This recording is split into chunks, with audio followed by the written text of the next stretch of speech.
hello, my Erica Janelle YouTube family and my Relationship Talks podcast family. I sincerely apologize for being such a long delay in me coming before you guys. But I've been dealing with my own personal issues and just working on my mental health.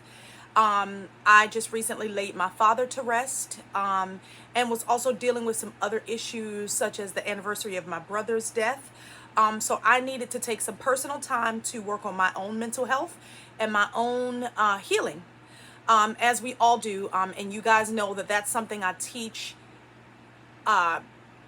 pretty much every time I come before you guys, the importance of self-love and taking the time to heal, taking the time to do what is necessary for yourself. Because I am a firm believer that I can't be of assistance to you to help you guys through your challenges if I haven't done the healing to work through my own challenges. And so while it's been a major delay, about a month, I just needed some time to work through my own issues and things that I needed to deal with for my own mental health sake. But I am here to share something with you guys that I am working through as I'm going through my journey of healing. You know, one of the things that this channel is always about is about being vulnerable and about being open and honest with my journey and my challenges that I face in my life, so that I can use my personal experience to help you guys navigate through some of the things that you may be going through. So today we're going to talk about a couple of different things. The first thing that I want to talk about is the importance of getting closure and how to get closure in a situation where you may not be able to get closure from a person, how to manage getting closure within yourself. And then the second topic that I want to discuss is the importance of self-love and how self-love will help you identify and navigate through toxic relationships, toxic situations, and things that do not serve your best interest. When you truly know and love yourself, there are certain things that you will and will not tolerate as a result of you doing the healing and taking the time to do the work on yourself. So let's start with the first topic of closure. Now, for me, with the passing of my biological father, this has been something that I will say over the last maybe year and a half, 2 years, that I really had to navigate through prior to his even passing. And if you guys recall, in previous videos that I've done, I talk about how my father was an extremely emotionally disturbed person. He definitely had some diagnosed mental health issues, but he was also extremely abusive and a severe alcoholic. And as a result of all of those combinations of things that he was dealing with and struggling with through his life, he never really had a relationship with me and my siblings. And I've mentioned in previous videos, I really can't even remember him saying more than a few words to me my entire life. And I'll be 43 this year. So it's it was very hurtful growing up, knowing, that he was so mentally disturbed. My mom did everything in her power to keep him away from us and to protect us from him, which was absolutely the right thing to do. I would have done the exact same thing in a situation where there was a lot of domestic violence and situations like that, which I've been through myself. And it's so super important to protect your children from that. But with that being said, my memories of him was of extreme physical domestic abuse towards my mother. And she in turn protected us from him for many years. Fast forward, I believe the first time that I saw him after my mom left, I was probably maybe 4 or 5 years old. I can't remember exactly which age, but I didn't see him again until I was around the age of 12. And at that time, it was through one of my aunts on my dad's side who, reached out and found us and reconnected with us, and we were able to get around the family. It was his first time seeing us, and as I've mentioned before, when my father was sober, he did not talk at all. It was like alcohol gave him a personality. Without alcohol, he did not speak any words to anyone ever. And I'm not talking about just me as a child or just my siblings as children, anybody. He just wasn't a very verbal person. He was very, very, very disturbed, and went through a hellacious childhood himself. So as I got older, I had to understand that that same saying that people say, it has some truth and validity to it, that hurting people hurt people. And he was definitely disturbed. I don't even think he knew the extent of his emotional issues and challenges that he was dealing with his mental health issues. So anyway, long story short, the whole purpose of me going through this backstory is to tell you guys how, when you're dealing with a person, whether it be a bad relationship, whether it be a parent, whether it be a coworker, a friend, whoever, you have to resolve within yourself that you may never get the answers, the closure, the conversation, the ability to express yourself to that person.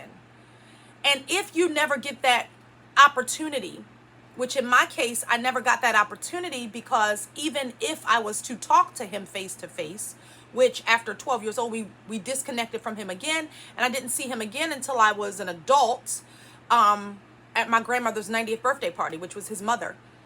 And even then, he still didn't speak to me. He said maybe 2 words to me and my siblings. I knew that for me to ever express the feelings of anger and resentment and hurt and pain and all of the things that I felt growing up towards him, I knew that my opportunity for closure from him would never come from him, if that made sense. I knew that, one, he was too mentally ill to be able to be what it is that I wanted him to do, and 2, he was not even capable of holding a conversation, nor would it be anything that I would get a response from him or an apology or anything. So at a young age, I came to terms with the fact that he was who he was. It didn't take me until probably maybe 2 years ago when I found out from one of my sisters that he had been trying to reach back out to me and my sister that lived here. It wasn't until then that I realized that he was a very emotionally unstable and very emotionally incapable person of connecting with me on any level. So for me to have an expectation of him and I to have a conversation, and for me to vent and get things off my chest, and tell him how I felt about the way that he treated my mother, and how that affected my childhood and all of those things, was a useless, pointless thing for me to accept, or expect rather. And so within that process, I remember being in prayer one day and asking God, when he recently tried to reconnect with us about 2 years ago, 1.5, 2 years ago, I asked God in prayer, I was like, Lord, I really had resolved any expectation of this man being a part of my life. And so with him bringing himself back to wanting to be a part of my life, it kind of drudged up some of those same issues and the anger and resentment that I had from him from childhood. And so I remember being in prayer and asking God to show me how to not only forgive, because I forgave, but of course when you're dealing with this type of a thing, it brings those negative feelings back up. So I had to, one, talk to God again about going back through the process of forgiving him, and then 2, releasing him. It is so difficult sometimes to release someone that this is your parent. If it wasn't for this person, you would not have life. So despite me not having a relationship with him, I understand and understood at that time that he still was a vital part of me even having a well-being on this earth. And so it was important for me to take the time to go through the process of forgiving, go through the process of navigating through all of my feelings, all of the emotions, because unfortunately, failing to acknowledge your emotions does not mean that the emotions don't exist. It does not make the emotions disappear. Failing to acknowledge it keeps you stuck where you are, and keeps that being yet another layer of something that you're burying that eventually is going to come back up and you're going to have to deal with. So I knew in my prayer time when I prayed to God that I wanted to be free I wanted to be free of the anger, be free of the resentment, be free of the pain, be free of the rejection, the hurt, feeling betrayed, feeling abandoned, because there was a big sense of abandonment that I had, that I felt. Not in a sense of I would never characterize myself as somebody that has those typical daddy issues, in a sense of wanting to find somebody to take the place of my father. I never cared, because I always looked at what my mom did to protect us from him was the best possible thing she could have done to keep us safe and to keep herself safe. But it was still a sense of abandonment, because I felt cheated out of knowing what it was like to have a real father. And I feel like a lot of my bad relationship choices and about a lot of my bad decisions that I made in life in general had a lot to do with me not getting that foundation of what a father is supposed to bring into a young child, and especially a young girl's life. Our father is supposed to be the example of what we should look for in a relationship, in a mate. He's supposed to be that nurturer, that protector, that one that cares for us, that one that keeps us safe. And I never had that. So for me, I had to kind of navigate through relationships by myself, because I missed that part of my upbringing. And I knew that my father was incapable of being that. And so the first step that I took after I prayed about it, and of course I mentioned it to my therapist in our therapy time, I began to write out a list of all of the things that all of the emotions that I felt, the rejection, the pain, the anger, the the feeling of emptiness, all of the things that I felt as a result of being a fatherless child. And I wrote those things out, and I prayed over it, and I just literally asked God to remove the expectation of him to be anything different. This is key. So I know that we're talking about relationships, but a parent-child relationship is a relationship. And it goes the same for male, female, female, female, male, male relationships, partnerships, marriage, boyfriend, girlfriend, whatever kind of relationship you have. The principle is the same. We have to get to the place where we release the expectation of a person to be what it is that we either need or desire. And this is what I'm talking about when it comes to getting closure. Because I understood that he was incapable of being what it is that I needed. I understood that he was incapable of truly, truly apologizing for the things that he had done toward me and my siblings. He literally was incapable of being that. And there are situations where people are very well capable. They just choose not to do it.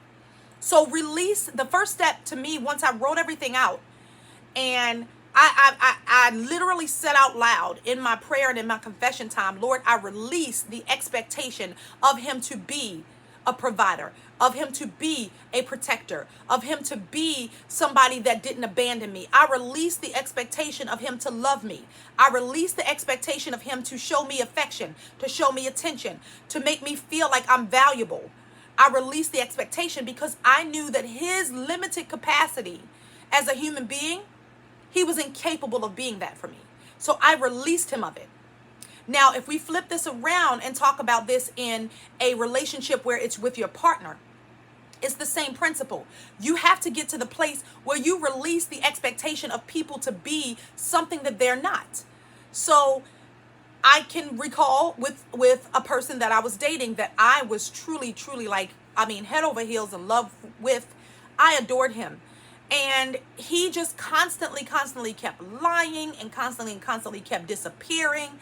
And it was always an excuse. Every time it was some excuse. And eventually I had gotten to the place where I stopped expecting him to apologize and be different.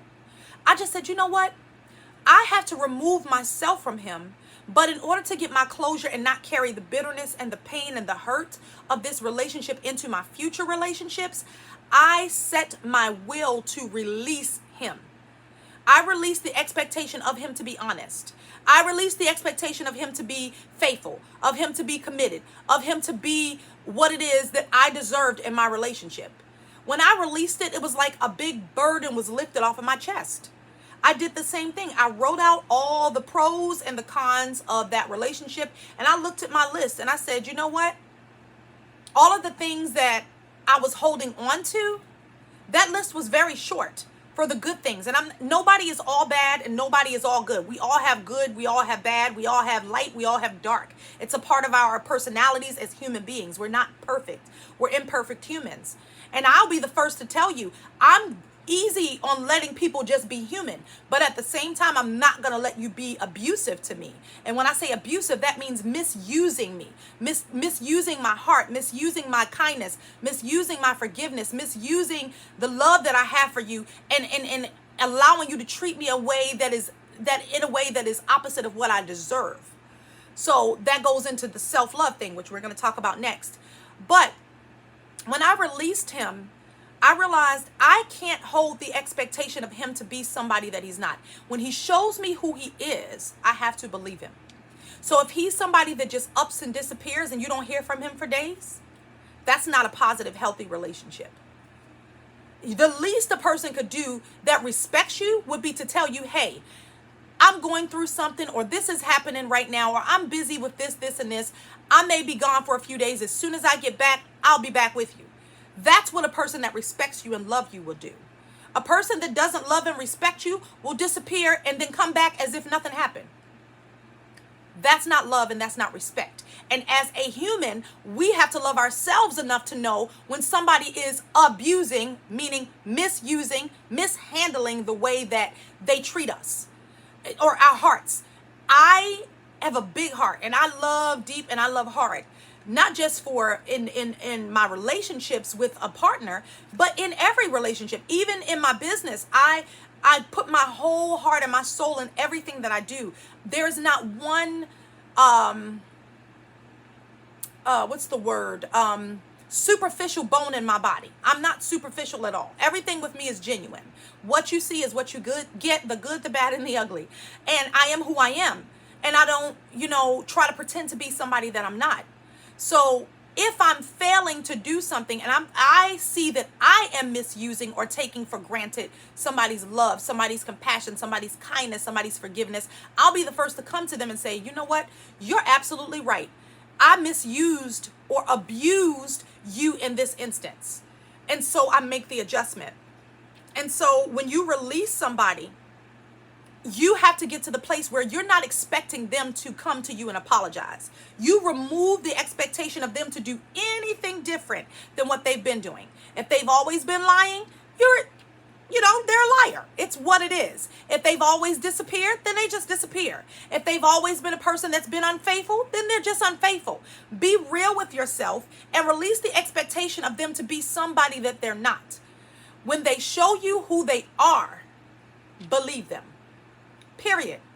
We can sit here all day long and make excuses for why people do what they do and try to justify their bad behavior. At the end of the day, when somebody really, truly, genuinely cares for you and somebody really, truly, genuinely wants to be a part of your life, they will make that thing happen. If they're failing to put the effort in, that means they don't want what it is that you want. They're not in the position or in the place, or maybe they're not healed enough to give you what you need. So what do? You just hold on to that anger and that pain and that hurt? No. You write those things out, and then you actually open up your mouth and say, I set my will to release you from this expectation that I had of you to be something different. And that does not mean that you're not going to feel anything. We're not robots. We're humans. We're made up of emotions. Despite how many people try to pretend they don't have emotions, we are made up of it. We're human. We're made of masculine and feminine energy. We're made up of light and dark. There's darkness in all of us. There's light in all of us. We are made up of, we're human beings. We feel. We're not robots. So it's not to say that when you release this person, you won't feel the pain. You won't feel the hurt. You won't feel the rejection. You will. And allow yourself to feel it. Don't hide it. Don't pretend that it's not there. Don't bury it and then date somebody else. And then you bring all that same crap into the next relationship and bring it onto a person that doesn't even deserve it. You don't do that. So just like I had to release, and before my father died, I released him. I released all my expectations of him to be different. And when I kept doing it, and I felt those feelings rising up in me, where I felt, that emptiness. I remember the day when I actually felt that breakthrough, because it was like, you know what? I prayed for you. I started praying for him that God would give him peace, because I understood that he never had peace in his life. It's not an excuse to not get the help he needed, but maybe he didn't understand how to get the help he needed. So I started praying for him. Did it mean that I had to have a relationship with him? Did it mean that I had to have conversations with him? Absolutely not. I knew that he was toxic. Even when he tried to come back into the lives of me and my siblings, it was with an ulterior motive. He was trying to get money out of us, which was even more devastating and even more of a slap in the face for somebody that he had never even got to know, nor invested anything into, but then wanted to take. So it was even more painful. But when he died, and I got the phone call that he passed away, I actually did cry. And I was surprised, because I felt like I had already released everything with him. I didn't hold any unforgiveness or any grudges, but there was a finality that I had to face to the person that actually was responsible for me being put on this earth. He was one half of the people that was responsible for me being on this earth. And I had to release it. And it was painful. I didn't realize it was going to be painful. And it's funny, not funny, but when I talked to my siblings, they all felt the same way. None of us had the relationship with him that we should have had as children or even as adults, but we all felt this sense of loss, because there was a part of me, a part of my lineage, a part of my heritage that I was cheated out of, that I would never get to know outside of, the other family members that are left on this earth. And so whether it be with a parent, whether it be with a best friend, whether it be with a child, whether it be with your partner, you have to release the expectation of a person to be different. And all of that rolls into this journey of self-love. You've got to love yourself enough to know that you don't have to hold on to all that pain, that hurt, that unforgiveness, because all that does for you is cause you to be bitter. It's cause you to be angry, and it causes you to miss out on the things that God has for you. And I don't know about you, but for me, I don't want to miss out on anything that God has for me. I want all of the things that he has for me. So I always come to God in a very honest, a very open, a very candid way, because I want to be healed. I want to be whole. I don't want any of my baggage from my past to hold me back from what God has for me in my future. I know that God has someone out here that is going to be an amazing husband to me, that is going to be an amazing provider to me, that is going to make me feel safe, that will not reject me, that will not make me feel like I'm inadequate or insignificant. I know that there is someone out here for me that will treat me the way I deserve to be treated, because I give that. I've sown that. I've healed from feeling like, oh, all men are trash, or no man is going to treat a woman right. All men are cheaters. I've removed myself from that mindset years ago. And I know that as long as I continue to work on my self-love, knowing what I deserve, my standards will be raised. They'll go higher. My standards will go higher. And then what I experience will start to line up with where my standards are. So I will be able to see the red flags with a man that's emotionally unavailable pretty early on, because I've done the work to heal. And when you've done the work and you've gone through the process of going through your challenges and working through your issues, going through your therapy sessions, writing out your stuff, going through your meditation, going through your healing process, when you recognize those same warning signs of a person that's has unresolved issues, unresolved anger, unresolved hurt, pain, whatever, rejection, you'll begin to see that in that person. Doesn't mean you throw the person away right away, but you do need to have conversations. You need to be able to have an open, candid conversation with a person and say, hey, listen, I recognize that is some unforgiveness that you have been holding on to from maybe a past relationship, because you're now pushing those feelings and projecting those feelings and those emotions onto me, who's never done those things for you. I've never cheated on you. I've never lied to you. I've never manipulated you. I've never used you. I've never made you hurt in those ways. So nor should I be responsible to take that pain that somebody else has put onto you, and I have to be responsible for taking the repercussions of that pain. That's why self-love and self-healing is so very important. We have to do the work. We have to release people. We have to release the pain. We all have been through stuff. Everybody on this planet walking this earth has a story. Whether you've experienced the things that I've experienced or you experience even worse things than I've experienced, we all have some things that we have to heal and release ourselves from. But if you don't take the time to do those things, you're going to bring that baggage into your next relationship. And with my father, I had to release it, not just so that I wouldn't bring baggage, but so that I wouldn't hold, say for instance, my partner responsible for the rejection that my father gave me. So if my partner doesn't do something, or he does something that triggers that rejection or that those feelings of inferiority in me, then I'm holding him accountable for what my father has done. That's not fair. I need to make sure that my partner, whatever I hold him accountable for, it's because of what he has done, not because of what somebody else has done, and it's unresolved pain, anger, hurt, resentment that I'm holding on to from the past and I'm making him accountable for. That's unfair. So when we do this work and we release that person, we set our intention, set our will to actually release a person, then we'll realize that slowly but surely the emotions will catch up with what we've made a decision to do. We control our emotions. Our emotions don't have to control us. We can control our emotions. You don't have to be bound by your circumstances. You don't have to be a product of your environment. You don't have to be bound by your circumstances. So what that I grew up without a father? So did many other people. Doesn't mean that stops you from being who you're supposed to be, authentically who you're supposed to be, and having the fullness of the life that God has promised for you. We have to do the work. We have to be willing to put in the work. And I feel led to say this as I'm going through this process. One of the things that you'll notice when you know that you still have a lot of healing to do and a lot of unforgiveness in your heart or a lot of resentment that you're holding on to, one of the ways that will manifest itself is in your ability to not be vulnerable. And I know I did a whole video on vulnerability. Please watch that video. It's a very good video. I mean, I listen to it now, even still. And I consider myself to be a pretty vulnerable person.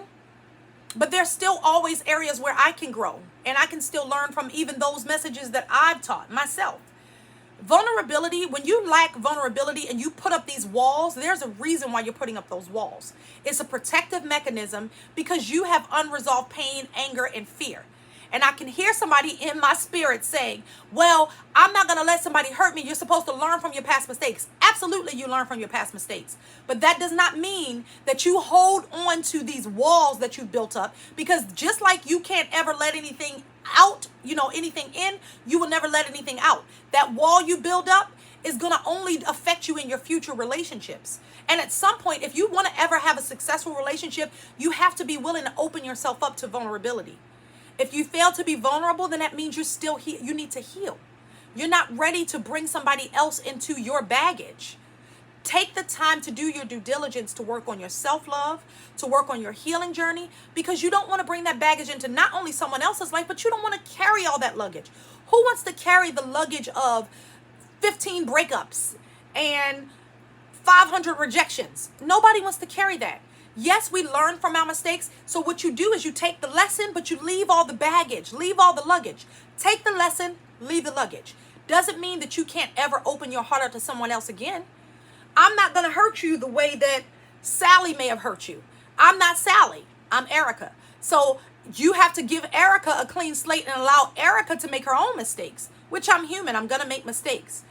But don't hold me accountable for what Sally did to you because you're so quick to say, I got to protect myself. Well, guess what? Just like you're holding on to whatever it is that you think you're holding on to, you won't even allow God to bring into your life what God has to bring into your life because you're so defensive. And it's not a safe or healthy place to be. And it's one of the things that I'm really, really, really becoming more and more cognizant of as I am out here and, prospects, are coming into my life. I need to be aware that I'm not going to sugarcoat it. If you're emotionally unavailable, then that means you still need to heal. So no matter how much I love you, no matter how much I want to be with you, I have to let you go through your healing process if you so choose. But that does not mean I need to carry your baggage into a relationship with me. I have my own baggage that I'm releasing. Every day I'm releasing baggage. Every day I'm releasing fear. Every day I'm releasing rejection. Every day I'm releasing the fact that I've been cheated on, been abused, been hurt, been sexually assaulted. I'm releasing those baggages every day because I don't want my partner to suffer for something he has not ever done to me. So that's just a little something that's been on my heart. I will be before you guys much more this week. And before I forget, please, please, please pick up a copy of my book. It is out on Amazon as well as other platforms. It is called Voice of a Victim: Overcoming the Generational Curse of Sexual Assault and Incest. I am going to be going on book tour probably this September. I'm trying to get everything finalized. There's a lot of other things happening in the background right now, so I'm trying to make sure I balance my schedule. In addition to that, I will be putting everything up on my website and on my YouTube as well as on my Instagram accounts so that you guys can stay in the loop. If you want more information, visit my website, ericajanelle.com, which is my life coaching website, or you can visit my nonprofit, which is wetaketheoath.com or wetaketheoath.org. I am also going to be gearing up for a retreat. I wanted to have the retreat in October of this year, but we'll probably have to push it to January of next year because I'm still waiting on the grant funding. But there's a lot of great things to come. A lot of great manifestations that are here that are manifesting for everything that I'm trying to do to impact you guys. So also, put in the comments, let me know what it is that you guys want to hear. If there's topics that you want me to discuss, things that you want me to talk about, please put it in the comments and I will definitely reach out to you guys and take your feedback. I love you guys very much. I'm sorry again that it's taken me so long, but I had to work on me and I teach you guys that. Trust me, I practice what I preach. I don't just get on here and say stuff. I tell you what I'm going through, and I'm vulnerable enough to share my journey with you because I want you guys to heal as you're going through your challenges and know that you're not alone. I love you guys very much. Have an amazing week, and I'll be seeing you guys soon. Bye.